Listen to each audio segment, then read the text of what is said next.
Hello guys, അസ്സാം വലൈക്കും. എന്തൊക്കെയുണ്ട് വിശേഷങ്ങൾ? എല്ലാവർക്കും സുഖമാണെന്ന് കരുതുന്നു. കൂട്ടിലിരിക്കുന്ന തത്തയ്ക്ക് മുറ്റത്ത് പോകുന്ന ദന്തോ അത് വിളിച്ചു പോവുക എന്നൊരു ശീലമാണ്. എക്സാമ്പിൾ, ഒരു പൂച്ചയാണ് പോയതെങ്കിൽ തത്തമ്മയെ പൂച്ച പൂച്ച എന്ന് പറഞ്ഞുകൊണ്ടിരിക്കും. അതുപോലത്തെ ഒരവസ്ഥയാണ് എനിക്കും. ഞാനിപ്പോൾ വീട്ടിലിരിക്കുന്ന ഒരവസ്ഥയാണല്ലോ. അപ്പോൾ ഈ വീട്ടിൻ്റെ പരിസരം വീടൊക്കെ ഏകദേശം കാണിച്ചതാണ്. പക്ഷേ എപ്പോഴും കാണിച്ചു തന്നെ കാണിച്ചുകൊണ്ടിരിക്കാൻ പറ്റില്ല. അപ്പോൾ പൊതുവേ നമ്മൾ സംസാരിക്കാനും വീഡിയോ ചെയ്യാനും ഞാൻ എടുക്കുന്ന ഒരു സ്പേസ് എന്ന് പറയുന്നത് കിച്ചണാണ്. അപ്പോൾ കിച്ചണിൽ ഈ ഒരു ഗ്ലാസ് വിൻഡോ ഒക്കെ എടുത്ത് നിന്നിട്ടാണ് സംസാരിക്കുക. അപ്പോൾ ഫോൺ ഒരു സ്റ്റാൻഡിൽ വെച്ചിട്ട് സംസാരിക്കും. അപ്പോൾ ഇതിൻ്റെ ഫ്രണ്ടിൽ കാണുന്നത് പിന്നെ മരങ്ങൾ എന്നും ആ ഒരു ഇത് കാണേണ്ടി വരും. അപ്പോൾ അതിനൊരു ബാക്ക്ഗ്രൗണ്ട് മാറ്റാമെന്ന് കരുതി ഇതുപോലെ ക്ലോത്ത് അലക്കിയിട്ട് അയലിലിട്ട് വെച്ചിരിക്കും. അപ്പോൾ അതെങ്കിലും ഒന്ന് മാറി മാറി കാണാമല്ലോ. പിന്നെ ഇപ്പോൾ ഇന്നലത്തെ വിശേഷങ്ങൾ, ഇന്നലെ ഞാൻ കുറച്ച് കാര്യങ്ങൾ പറയാൻ വിട്ടിട്ടുണ്ടായിരുന്നു. ഇന്നലെ രാവിലെ UDFൻ്റെ കുറച്ച് കൺവീനേഴ്സൊക്കെ വന്നിട്ടുണ്ടായിരുന്നു. അവർ ഈ ബൂത്തിങ് മെഷീനൊക്കെ കാണിച്ചിട്ട് കോണിക്ക് വോട്ട് ചെയ്യണം എന്നൊക്കെ പറഞ്ഞിട്ട് അവർ പോയി. അത് കഴിഞ്ഞ് കപ്പും സോസറിൻ്റെ നേതാവ് വന്നിട്ടുണ്ടായിരുന്നു. അപ്പോൾ അവർ കപ്പും സോസറിന് വോട്ട് ചെയ്യണം, ഇവിടെ സ്കൂളിന് മാഷാണ്, അപ്പോൾ നിങ്ങളെ കുട്ടീനൊക്കെ പഠിപ്പിക്കുന്ന മാഷാണെന്നൊക്കെ പറഞ്ഞിട്ട് എന്നോട് വോട്ട് ചോദിച്ചിട്ടുണ്ട്. രണ്ടുപേരോടും വോട്ട് തരാം ഇൻഷാ അള്ളാ എന്ന് പറഞ്ഞിട്ടുണ്ട്. ആർക്ക് വോട്ട് കൊടുക്കണം എന്നുള്ളത് എൻ്റെ തീരുമാനമാണ്. ആര് ജയിച്ചാലും എനിക്ക് ഉപകാരം ഉണ്ടായിരിക്കണം, അവർക്ക് ഞാൻ വോട്ട് കൊടുക്കും. പിന്നെ എൻ്റെ പ്രാർത്ഥന അതന്നെയാണ്, എനിക്ക് ഉപകാരമുള്ളത് ഏത് പാർട്ടിയാണോ അവരെ വിജയിപ്പിക്കണേ എന്ന് തന്നെ ഞാൻ പ്രാർത്ഥിക്കുള്ളൂ. പിന്നെ ഞാനൊരു പ്രൊഫഷണൽ കൗൺസിലിംഗ് സൈക്കോളജിസ്റ്റ് ആയതുകൊണ്ട് എനിക്ക് ഇന്ന പാർട്ടി മറ്റുള്ള പാർട്ടി ഒരു പാർട്ടിനെയും തലയിൽ വെച്ച് കൊണ്ടെടുക്കാൻ പറ്റില്ല. പിന്നെ ഒരു പാർട്ടിയിൽ തന്നെ അടിയുറച്ച് നിൽക്കാൻ എനിക്ക് പറ്റില്ല. അങ്ങനെ ഒരു രാഷ്ട്രീയക്കാരിയായിട്ട് ഇറങ്ങാനും എനിക്ക് പറ്റില്ല. പിന്നെ രാഷ്ട്രീയത്തിനോടൊന്നും കൂടുതൽ താല്പര്യമില്ല. എൻ്റെ ഒക്കെ രാഷ്ട്രീയം തലയിൽ വെച്ച് നടത്തുന്ന ഒരാളാണ്. പക്ഷെ എനിക്ക് അങ്ങനെ രാഷ്ട്രീയ ഭ്രാന്തൊന്നുമില്ല. പിന്നെ അപ്പോൾ എനിക്ക് ഉചിത ഏതാണെന്ന് തോന്നുന്നതിന് ഞാൻ വോട്ട് ചെയ്യും ഇൻഷാ അള്ളാ. രണ്ട് കൂട്ടരോടും നല്ല രീതിയിൽ തന്നെയാണ് പെരുമാറിയിട്ടുള്ളത്. ഓക്കെ. അത് കഴിഞ്ഞ് പിന്നെ ഇന്നലെ നമ്മുടെ ഒരു അയൽവാസി ഖദീജ താത്ത റോട്ടിലൂടെ പോകുന്നുണ്ടായിരുന്നു. അപ്പോൾ എന്നെ കണ്ടപ്പോൾ കുറേ നേരം സംസാരിച്ചു. നമ്മുടെ വീട്ടിലൊക്കെ, എൻ്റെ വീട്ടിലും ഇവിടുത്തെ വീട്ടിലൊക്കെ എപ്പോഴും വരാറുണ്ട്. അപ്പോൾ അവരുമായിട്ട് എനിക്ക് കുട്ടിക്കാലത്തെ പരിചയമാണ്. 5 വയസ്സ് മുതൽ 10 വയസ്സ് വരെയുള്ള ആ ഒരു പരിചയമാണ്. പിന്നെ കല്യാണം കഴിഞ്ഞ ശേഷം അവരെ ഇടയ്ക്കിടയ്ക്ക് കാണാറുണ്ട്, സംസാരിക്കാറുണ്ട്, സുഖവിവരങ്ങൾ അന്വേഷിക്കും. ഭയങ്കര സ്നേഹമുള്ളൊരു താത്തയാണ്. അത് കഴിഞ്ഞ് വൈകിട്ട് പിന്നെ നമ്മുടെ വേറൊരു അയൽവാസി ഖദീജ താത്ത വന്നിട്ടുണ്ടായിരുന്നു. അപ്പോൾ ഇവിടെ കുറേ ഖദീജ താത്തകളുണ്ട്. അപ്പോൾ അവരിന്നലെ വന്നത് കൊണ്ട് എനിക്ക് ഇന്നലെ 2 ഖദീജ താത്തയും വന്നപ്പോൾ ഞാൻ ഖദീജ ബീവിയെ ഓർത്തു. അതുപോലെ എനിക്കറിയുന്ന എല്ലാ ഖദീജമാരെയും ഞാൻ ഓർത്തിട്ടുണ്ട്. അപ്പോൾ അതിനെക്കുറിച്ച് ഇന്ന് കൂടുതൽ ഡിസ്കഷൻ ചെയ്യാമെന്ന് കരുതി. ഇന്നലെ പിന്നെ രാത്രി ഇക്ക കുറച്ച് ലേറ്റായിട്ടാണ് വന്നത്. പിന്നെ നേരത്തെ വന്നിട്ടുണ്ടായിരുന്നു. നേരത്തെ വന്ന് മീറ്റിംഗ് ഉണ്ടെന്ന് പറഞ്ഞിട്ട് അതിന് പോയി. 9 മണി കഴിഞ്ഞിട്ടാണ് വന്നത്. പിന്നെ വൈകിട്ട് മോള് വന്നപ്പോൾ മോൾക്ക് അവൽ മിൽക്ക് ഉണ്ടാക്കി കൊടുത്തു. ഞങ്ങളതാണ് കഴിച്ചത്. രാത്രി സപ്പർ കഴിഞ്ഞിട്ട് ഇന്നലെ സപ്പർ കഴിച്ചത് മീറ്റിങ്ങുള്ള വീട്ടിൽ നിന്നാണ്. പൊറോട്ട എന്തൊക്കെ കഴിച്ചിട്ടുണ്ടെന്ന് പറഞ്ഞു. ഇന്ന് പിന്നെ കിച്ചണിൽ കയറിയിട്ട് ചോറുണ്ടാക്കി. ചോറ് ഉമ്മയാണ് ഊറ്റിയത്. പിന്നെ ഇക്ക പതിവ് പോലെ വെള്ളം കൊണ്ടുവന്നു. പിന്നെ ഇന്ന് ഓട്ടട ഉണ്ടാക്കി. അതിലേക്ക് മത്തി മുളകിട്ടതുണ്ടായിരുന്നു, പിന്നെ മത്തി തേങ്ങ അരച്ച കറി ഉണ്ടായിരുന്നു. പിന്നെ ബ്രേക്ക്ഫാസ്റ്റ് അതാണ്. ലഞ്ചിന് പാവക്ക തോരൻ, ഒണിയനിട്ടത്, പിന്നെ മത്തി തേങ്ങ അരച്ച കറിയും ഫ്രൈ ചെയ്തതും പപ്പടും, അതൊക്കെയാണ് ഇന്നത്തെ ലഞ്ച്. അപ്പോൾ മോള് ബ്രേക്ക്ഫാസ്റ്റ് കഴിക്കുന്ന സമയത്ത് കറി എന്താണെന്ന് ചോദിച്ചപ്പോൾ ഞാൻ പറഞ്ഞു മത്തിക്കറി ഉണ്ട്, മുളകിട്ട കറി ഉണ്ട് പറഞ്ഞു. അപ്പോൾ അവൾക്കത് വേണ്ട, മത്തിയല്ലേ എന്ന് പറഞ്ഞു. അപ്പോൾ ഞാൻ പറഞ്ഞു തേങ്ങ അരച്ചതുണ്ട് എന്ന് പറഞ്ഞു. അതും ഈ ഒരു മത്തി തന്നെയല്ലേ എന്ന് പറഞ്ഞു. അപ്പോൾ എനിക്ക് ചിരി വന്നു. രണ്ടും ഒന്ന് തന്നെയല്ലേ, മത്തി തേങ്ങ അരച്ചിട്ട് കറി ഇട്ടാലും മുളകിട്ട് കറി വെച്ചാലും രണ്ടും ഒരു മത്തി തന്നെയല്ലേ എന്നാണ് അവളുടെ ചോദ്യം. അപ്പോൾ എനിക്ക് പിന്നെ എൻ്റെ മൂത്തച്ഛനാണ് ഓർമ്മ വന്നത്. ഞാൻ വന്ന കാലത്തൊക്കെ ഇവിടെ എപ്പോഴും അരി അരച്ച ദോശ, അരിപ്പൊടി കൊണ്ട് ദോശ അങ്ങനെ ഉണ്ടാക്കാറ്. അധികം ദോശയായിരുന്നു. അപ്പോൾ ഞാൻ ചോദിച്ചത് എന്താ എപ്പോഴും ദോശ? അപ്പോൾ അവർ പറഞ്ഞു ഇനിയിപ്പോൾ അരി അരച്ച് ദോശ ചുട്ടാലും പുട്ടുണ്ടാക്കിയാലും അരിപ്പൊടി കൊണ്ട് പത്തിരി ചുട്ടാലും ഇടിയപ്പം ഉണ്ടാക്കിയാലൊക്കെ അരി കൊണ്ട് ഉണ്ടാക്കുന്നതല്ലേ, എല്ലാം പോകുന്നത് ഒരു വയറ്റിലേക്കല്ലേ എന്ന് പറഞ്ഞപ്പോൾ എനിക്ക് ചിരി വന്നു. ശരിയാണ്, അരി കൊണ്ടാണ്, അരിപ്പൊടി കൊണ്ടും അരി അരച്ചിട്ടൊക്കെയാണ് പത്തിരി, ദോശ, പുട്ട് അങ്ങനെയുള്ളതൊക്കെ ഉണ്ടാക്കുന്നത്. പക്ഷേ ഓരോന്നിനും ഓരോ ടേസ്റ്റാണ്. പുട്ടിൻ്റെ ടേസ്റ്റല്ല പത്തിരിക്ക് വേറൊരു ടേസ്റ്റാണ്, ദോശക്ക് വേറൊരു ടേസ്റ്റാണ്, ഇടിയപ്പത്തിന് വേറൊരു ടേസ്റ്റാണ്. ഓക്കെ. പക്ഷേ വൈറ്റമിൻസും കാര്യങ്ങളൊക്കെ ഒന്നായിരിക്കും. പിന്നെ ചിലതിൽ തേങ്ങ ആഡ് ചെയ്യും, ചിലതിൽ തേങ്ങ ഇടില്ല, അങ്ങനെയൊക്കെ ഉണ്ട്. കുറച്ച് കാര്യങ്ങൾ. പിന്നെ അങ്ങനെ കിച്ചണിലെ പണിയൊക്കെ കഴിഞ്ഞ് ബ്രേക്ക്ഫാസ്റ്റും കഴിഞ്ഞ് എല്ലാം ക്ലീനാക്കി, പിന്നെ വീടും ക്ലീനാക്കി മുറ്റടിച്ച്. അപ്പോൾ ആ സമയത്ത് ഉമ്മ പോവാണ്. അപ്പോൾ എങ്ങോട്ടാ പോകണമെന്ന് ചോദിച്ചപ്പോൾ ഹോസ്പിറ്റലിലേക്ക് പോവാണ്. ഞാൻ കൂടെ പോരട്ടെ എന്ന് വെച്ചപ്പോൾ വേണ്ട, താത്ത വരുന്നുണ്ട്, നാത്തൂന് വരും. മിഞ്ഞാന്ന് രാത്രിയിൽ കറണ്ട് പോയിട്ടുണ്ടായിരുന്നു. അപ്പോൾ പഴയ വീട്ടിലാണ് ഉമ്മ പകൽ നിൽക്കുക. നമുക്ക് പഴയ വീട്ടിൽ നിൽക്കാനാണ് പകൽ നിൽക്കാൻ ഇഷ്ടം. അപ്പോൾ പുതിയ വീടിനോട് ചാരിട്ട് തന്നെ ആണെങ്കിലും ഞാൻ പിന്നെ 3-4 നേരം അങ്ങോട്ട് ഭക്ഷണം കഴിക്കാനും ഭക്ഷണം ഉണ്ടാക്കാനൊക്കെ അങ്ങോട്ട് പോകുന്നുണ്ട്. പിന്നെ ഉമ്മ യൂറിൻ പാസ് ചെയ്യാൻ അതുപോലെ എടുക്കാനൊക്കെ ഇടയ്ക്ക് ഇങ്ങോട്ട് വരും. പിന്നെ ഗസ്റ്റ് വന്നാലും ഇങ്ങോട്ട് വരും. അപ്പോൾ രാത്രിയിലും മഗ്‌രിബ് നിസ്കാരമൊക്കെ പഴയ വീട്ടിലാണ് ഉമ്മക്ക്. പിന്നെ ഓതാനും നിക്കറെല്ലാനൊക്കെ ഉണ്ടായിരുന്നു. അപ്പോൾ ആ സമയം കറണ്ട് പോയിട്ടുണ്ടായിരുന്നു, അവിടെ മഴയുണ്ടായിരുന്നു. അപ്പോൾ ഉമ്മ സിറ്റ് ഔട്ടിൽ പോയിട്ട് ഇരുന്നതാണ്. അവിടെ ചെയറുണ്ടെന്ന് കരുതിയിട്ട് ഇരുന്നതാണ് കറണ്ട് ഇല്ലാത്ത സമയം. അപ്പോൾ ഇരിക്കുമ്പോൾ നിലത്ത് വീണിട്ട് പിന്നെ തല ചെറുതായിട്ട് തട്ടിയിട്ടുണ്ട്. അപ്പോൾ തന്നെ അമ്മ വന്നിട്ട് പിന്നെ തലയിൽ കൂടെ വെള്ളം പാർന്ന് കഴുകി, പ്രശ്നമൊന്നുമില്ല എന്ന് പറഞ്ഞിരുന്നു. അപ്പോൾ ഇന്ന് ചെറിയൊരു വേദന ഉണ്ടെന്ന് പറഞ്ഞപ്പോൾ ഹോസ്പിറ്റലിൽ കാണിക്കാൻ പോയതാണ്. അള്ളാഹു ഷിഫയാക്കി കൊടുക്കട്ടെ. പിന്നെ അത് കഴിഞ്ഞ് വീട് ക്ലീനാക്കി. പിന്നെ അലക്കാനുള്ളത് വാഷിംഗ് മെഷീനിൽ അലക്കി കുറച്ച് ഷോള് പുറത്ത് കഴുകിയിട്ടു. അപ്പോൾ ഇന്ന് കൂടുതൽ എൻ്റെ മനസ്സിൽ വന്നത് ഇതാണ്, ഖദീജമാരെ കുറിച്ചാണ്. അപ്പോൾ ഫസ്റ്റ് നമ്മുടെ ഖദീജ ബീബി റളിയല്ലാഹു അൻഹ മക്കയിലെ പ്രസിദ്ധ കച്ചവടക്കാരിയായിരുന്നു. നബിയുടെ ഭാര്യ, എല്ലാവർക്കും അറിയണതാണ്. മുഹമ്മദ് നബിയുടെ പ്രിയപ്പെട്ട പത്നി ഖദീജ ബീവിയെ. നമ്മൾ ഖദീജ എന്ന പേര് കേൾക്കുമ്പോൾ തന്നെ ആദ്യം മനസ്സിലേക്ക് വരുന്നത് ഖദീജ ബീവിയെ കുറിച്ചാണ്. അപ്പോൾ ഖദീജ ബീവിയുടെ ചരിത്രം ഞാൻ ഈ ഡിസ്ക്രിപ്ഷനിൽ പൂർണ്ണമായിട്ട് കൊടുക്കുന്നുണ്ട്, അതെല്ലാവരും വായിച്ചു നോക്കുക. അപ്പോൾ എനിക്കറിയുന്ന ഖദീജമാർ, ഇപ്പോൾ എൻ്റെ വീട്ടിൽ എൻ്റെ ഉപ്പൻ്റെ ഒരു പെങ്ങളുണ്ടായിരുന്നു, കുഞ്ഞിലേ മരിച്ചു പോയതാണ്. അവരുടെ പേര് ഖദീജ എന്നായിരുന്നു. അപ്പോൾ അവർ മരിച്ചതിന് ശേഷം പിന്നെ ഉണ്ടായ ഒരു പെങ്ങളുണ്ട്, ആ പെങ്ങൾക്ക് ഖദീജ എന്നാണ് പേരിട്ടത്, അമ്മായി. അപ്പോൾ അങ്ങനെ ഒരു ഖദീജ അമ്മായി വീട്ടിലുണ്ട്, ഉപ്പൻ്റെ വീട്ടിലുണ്ട്. പിന്നെ ഉമ്മൻ്റെ വീട്ടിൽ അമ്മാവിൻ്റെ ഭാര്യ ഖദീജയാണ്, മൂത്തമ്മ ഖദീജയാണ്. പിന്നെ ഞങ്ങൾ അവിടെ ഉപ്പൻ്റെ നാട്ടിൽ ഒരു കാട്ടിലെ ഖദീജത്തുണ്ട്. അവർ ഇങ്ങനെ ഭയങ്കര ഗാംഭീര്യത്തോടെ നല്ല ചിരിക്കുകയൊക്കെ ചെയ്യും, സംസാരിക്കുകയൊക്കെ ചെയ്യും. അങ്ങനെ ഒരു ഖദീജത്തുണ്ട്, അവരറിയാം. പിന്നെ എൻ്റെ വീടിനടുത്ത് പിന്നെ സ്കൂളിൽ ചോറ് വെക്കുന്ന ഒരു ഖദീജത്തുണ്ട്. അപ്പോൾ അവർ വീട്ടിൽ എന്തെങ്കിലും പ്രോഗ്രാംസും കാര്യങ്ങളൊക്കെ ഉണ്ടാകുമ്പോൾ വീട്ടിൽ പണിയെടുക്കാൻ അവർ വരാറുണ്ട്. അങ്ങനെ അവരെ അറിയാം.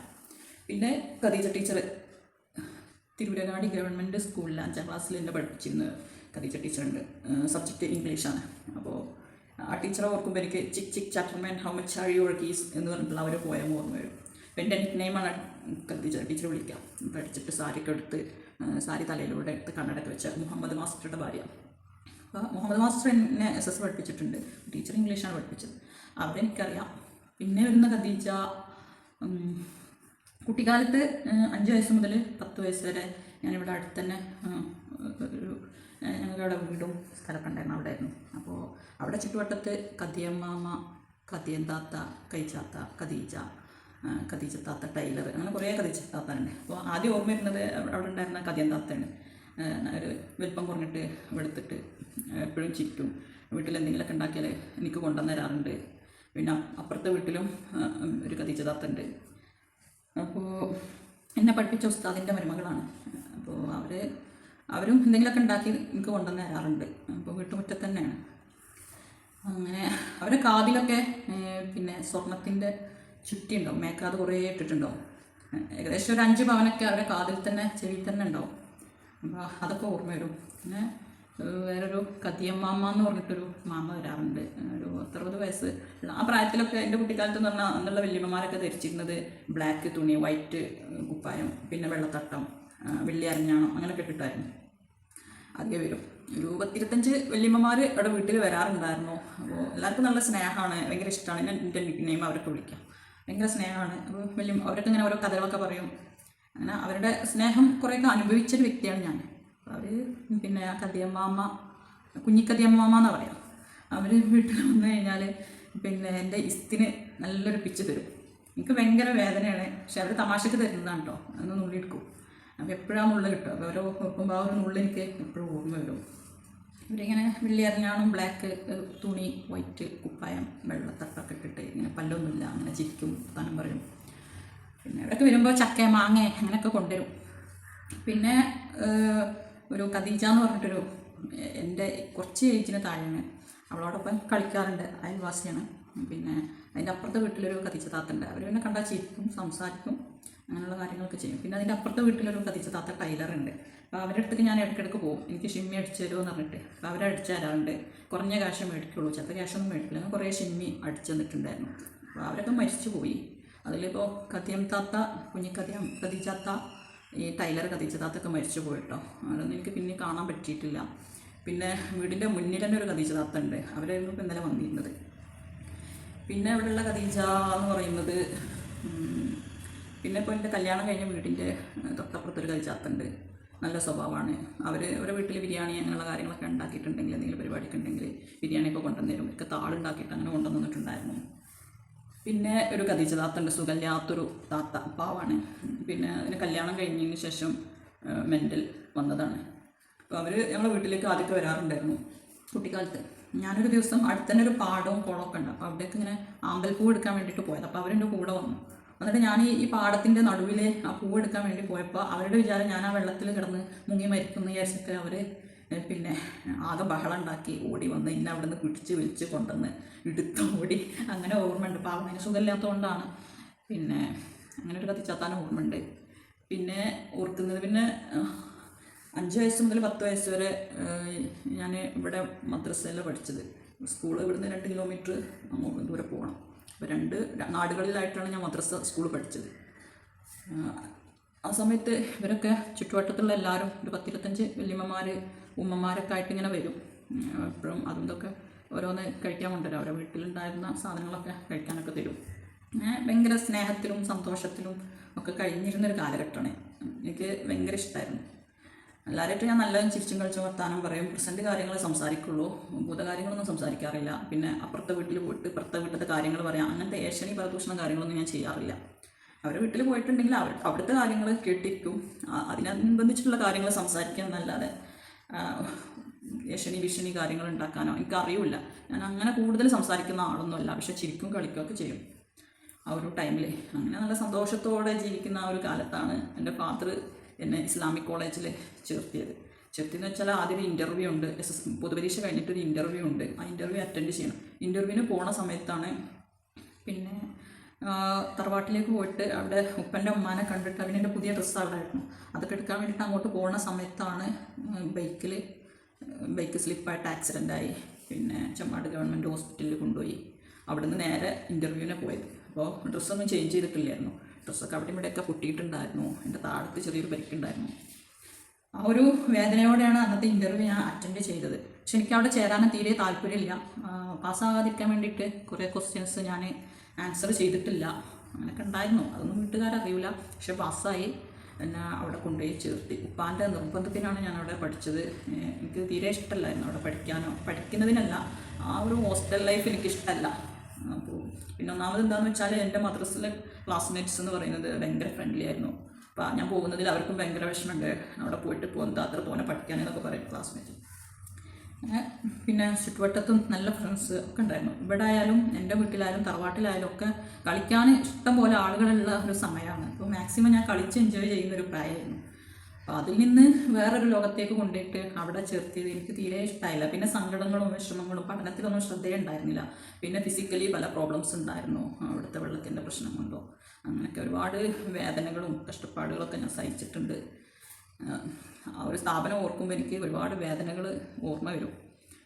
അങ്ങനെ പിന്നെ പലർക്കും എന്നെ അവിടെ ചേർത്തിയത് വലിയ ഇഷ്ടമായിട്ടൊന്നുമില്ല. അതിൻ്റേതായിട്ടുള്ള അല്ല അയിനോ ഹക്കുൻ എന്നൊക്കെ നല്ല പറയുന്നത്, കണ്ണുകറ് നാവറ് അങ്ങനെയുള്ളതൊക്കെ തട്ടിയിട്ടുണ്ടായിരുന്നു. പിന്നെ അവിടെ ചെന്നപ്പോൾ എൻ്റെ ക്ലാസ്സിൽ ഒരു ഖദീജ ഉണ്ടായിരുന്നു. കൊടിഞ്ഞിയിലാണ് അവളുടെ വീട്. എൻ്റെ ബെസ്റ്റ് ഫ്രണ്ടാണ്. പിന്നെ കോളേജ് മേറ്റ് ഖദീജ ഉണ്ട് ട്രിവാൻഡ്രത്ത് നിന്ന്. പിന്നെ എന്നെ പഠിപ്പിച്ച ഒരു ക്ലാസ് ടീച്ചർ ഖദീജ ടീച്ചർ ഉണ്ടായിരുന്നു. നല്ല ടീച്ചറാണ്. അപ്പോൾ ആ ടീച്ചർ ഓർക്കുമ്പോൾ എനിക്ക് കുച്ചൂസ് ഗ്ലാസസ് എന്ന് പറയുന്ന ഒരു ചാപ്റ്ററാണ് ഓർമ്മ വരിക. പിന്നെ അതുപോലെ അവിടെ 10 മണിക്ക് എല്ലാവരും കഞ്ഞി കുടിക്കും. കഞ്ഞിയൊക്കെ കുടിക്കുമ്പോൾ ഒരു തട്ടിൽ ഒഴിച്ചിട്ട് അതിൽ 4-8 കയ്യിലുണ്ടാവും. എല്ലാവരും കൂടെ ഒന്നിലിട്ടിട്ടാണ് കുടിക്കുക. അപ്പോൾ അത് കുടിക്കണോട് എനിക്ക് വലിയ താല്പര്യമൊന്നുമില്ല. പിന്നെ കഞ്ഞിയോട് എനിക്ക് തീരെ ഇഷ്ടമില്ല.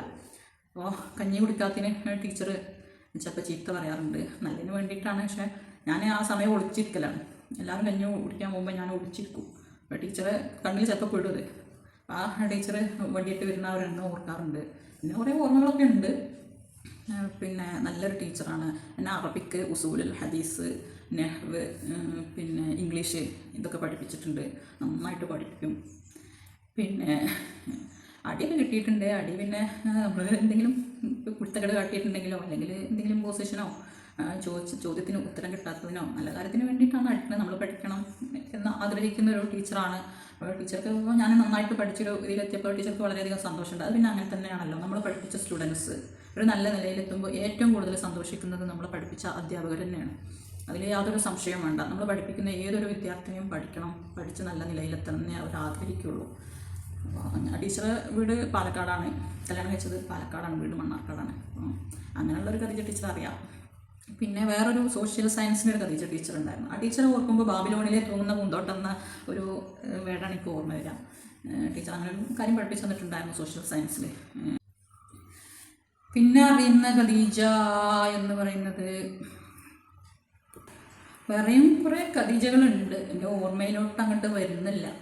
അപ്പോൾ ഓരോരുത്തരിൽ നിന്നും ഓരോ അനുഭവങ്ങൾ, നല്ല അനുഭവങ്ങളൊക്കെ ഉണ്ടായിട്ടുണ്ട്. പിന്നെ പറയാനുള്ളത് മുറ്റത്ത് അലക്കിയിട്ടിരിക്കുന്ന ഷോള്, ഫസ്റ്റ് വൺ ബ്ലാക്ക് ഷോളാണ്. എൻ്റെ കല്യാണത്തിന് കൊണ്ടുവന്ന ഷോളാണ്. അപ്പോൾ ആദ്യം അവർ കല്യാണ ഡ്രസ്സ് വെഡ്ഡിങ് സാരിക്ക് ഷോളൊന്നും എടുത്തിട്ടുണ്ടായിരുന്നില്ല. അപ്പോൾ ഞാൻ കല്യാണത്തിന് ഷോളൊക്കെ ഇട്ടിട്ടുണ്ടായിരുന്നു. അവിടുന്ന് ഷോള് അവർ പെട്ടെന്ന് മേടിച്ചതാണ്. എനിക്ക് ഷോൾ വേണമെന്ന് പറഞ്ഞപ്പോൾ അവർ പെട്ടെന്ന് മേടിച്ചൊരു ഷോളാണത്. പിന്നെ അതിൻ്റെ അപ്പുറത്തുള്ള ഒരു ബ്ലൂ ഷോൾ എന്ന് പറയുന്നത് ഫ്ലെയർ ആയിട്ടുള്ള ഒരു ചിത്താറുണ്ടായിരുന്നു, കല്യാണം കഴിഞ്ഞിട്ട് സൽക്കാരങ്ങൾക്കൊക്കെ ഇടാൻ വേണ്ടിയിട്ടുള്ള. അപ്പോൾ അതിൻ്റെ ഷോളാണ്. പിന്നെ ഓറഞ്ച് ഷോള് തിരുരങ്ങാടി മൈദുബായിൽ നിന്ന് എടുത്തതാണ് ഞാൻ. അതിൻ്റെ അപ്പുറത്ത് കാണുന്ന ക്രീമി ഷോള് എൻ്റെ കല്യാണത്തിന് സൽക്കാരത്തിന്, മെയിൻ സൽക്കാരം ഉണ്ടാവുമല്ലോ എൻ്റെ വീട്ടിലേക്ക്, ആ സൽക്കാരത്തിന് ഇടാൻ വേണ്ടിയിട്ടുള്ള ഒരു ലോങ് ടോപ്പ് ഫ്ലെയർ ആയിട്ടുള്ള 4000 റുപ്പീസ് അതിന് വരുന്നുണ്ട്. അപ്പോൾ അതിൻ്റെ ഷോളാണ്. അത് ഇവിടെ നിന്ന് മേടിച്ചതാണ്. അതിൻ്റെ അപ്പുറത്ത് കാണുന്ന ഷോള് പിന്നെ എൻ്റെ കൂടെ വർക്ക് ചെയ്തിരുന്ന ഒരു ടീച്ചറുണ്ട്. ടീച്ചറുടെ പേര് വരുന്നില്ല. അവർ സ്കൂളിലേക്ക് ഇതുപോലെ കുറേ ഷോളുകൾ കൊണ്ടുവന്നിട്ട് സെല് ചെയ്യും. അപ്പോൾ അത് അന്ന് കണ്ടപ്പോൾ അങ്ങനെ ഒരു ഷോള് മേടിച്ചു. അതൊക്കെയാണ്. പിന്നെ മഴ പെയ്യുന്നുണ്ട്. ഇന്നിനി കൂടുതൽ വിശേഷങ്ങളൊന്നുമില്ല. മെയിനായിട്ട് ഖദീജാസ് അപ്ഡേറ്റ്സ് ഹിസ്റ്ററി ഡിസ്ക്രിപ്ഷനിൽ കൊടുത്തിട്ടുണ്ട്, അത് വായിച്ച് നോക്കുക. ഇനി എന്തെങ്കിലും കാര്യങ്ങളുണ്ടെങ്കിൽ ഇൻഷാ അല്ലാഹ് അടുത്ത വീഡിയോയിൽ, ഏതെങ്കിലും വീഡിയോയിൽ പറയാം. ഓക്കെ, അപ്പോൾ ഇന്നത്തെ വിശേഷങ്ങൾ ഇത്രയൊക്കെയാണ്. ബൈ, അസ്സലാമു അലൈക്കും.